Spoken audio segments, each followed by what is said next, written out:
Election Day has come and gone for voters, but members of the Electoral College cast their ballots in 2 weeks. Some Republican electors are getting flooded with harassing emails and messages, demanding them to vote for Hillary Clinton instead of Donald Trump in a last-ditch effort to block President-elect Trump from taking office. It's just extraordinary. Joining us right now to weigh in, Republican presidential elector from Florida, Susan Moore. Susan, good to see you. Thanks so much for joining us.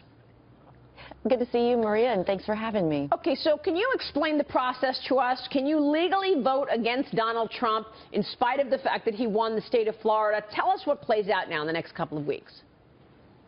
Well, you know, electors are, at least in Florida, and I can only speak about Florida, but we're pledged, and so I signed a pledge, and I intend to vote for Donald Trump. I suppose if you wanted to write in someone else, I think it would be unlikely that you would be still seated in the Electoral College. I think you would be replaced. So electors made their pledge. They're going to stick to their pledge. But a lot of the electors are saying that they're being overwhelmed with messages, asking them to vote against Trump. One from Michigan received death threats. Have you received threatening or harassing emails, first of all? Well, you know, the volume, I think, is probably harassing enough. You know, a lot of them are belligerent emails and phone calls and text messages. But for the most part, it's just cut and paste kind of emails. That a lot of them are the same, where they just ask you to abstain or flip your vote to Hillary. That's not going to happen, especially not in Florida. The great majority of people that were chosen as electors are party faithful, the party loyalists, and I wouldn't flip my vote anyways. Hey, That's sad. Yeah. That's really sad. It's like if somebody breaks up with you and you just keep emailing them over and over again and hope they'll take you back, and it just makes it worse. I respect these people less now. I don't know what you're talking about. I've never been broken up with. But Susan, quick question for you. Are there any cogent arguments that they're trying to make to get you flipped? It seems like it's all just hyperbole that they're spewing, and there's no real actual argument that they're making here. No, and you know, I read the great majority of these emails, and I think I am at about 1,800 right now that I've gotten, which is a bit overwhelming. Most of them are just sort of cut and paste the same sort of language, but you know, there's not a lot there. So there's no substance to their arguments? Not really. And I think a lot of it is just, you know, they'll say, like, I'm begging you, please vote for Hillary because she won the popular vote.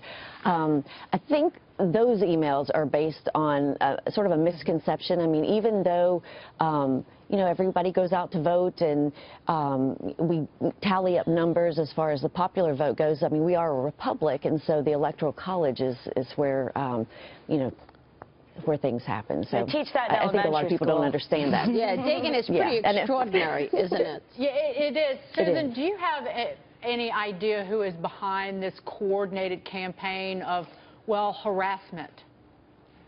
Well, all I know is that there are several websites that give all of the electors' personal information, our home addresses, our phone numbers, our email addresses. So I've seen several of those websites.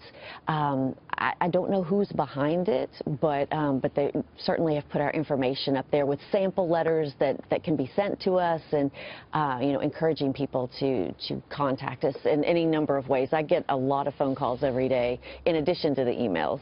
So what do you think happened in Florida? You said a moment ago, look, it's not going to happen. I signed a pledge, and you know, probably not going to see people change their vote in Florida. Why? What was going on in Florida? What was the sentiment like? Well, you know, in Florida, we obviously went for Trump, and then the people that are chosen as electors are, you know, party faithful. I mean, we're the ones that worked for Donald Trump's campaign. Even if I hadn't signed a pledge, I wouldn't flip my vote anyways, because I was completely behind Trump. I was a delegate to the convention. You know, it's not going to happen. And the great majority of the other 28 delegates in Florida, also party loyalists, you know, it's just not going to happen. And I don't know about other states. I have heard that there is one elector that says that he cannot, in good conscience, vote for Donald Trump. I don't know if that's true, but that's not going to happen in Florida. So, I mean, what do you think? What are these people thinking? They just want to name call and like harass you into changing your vote?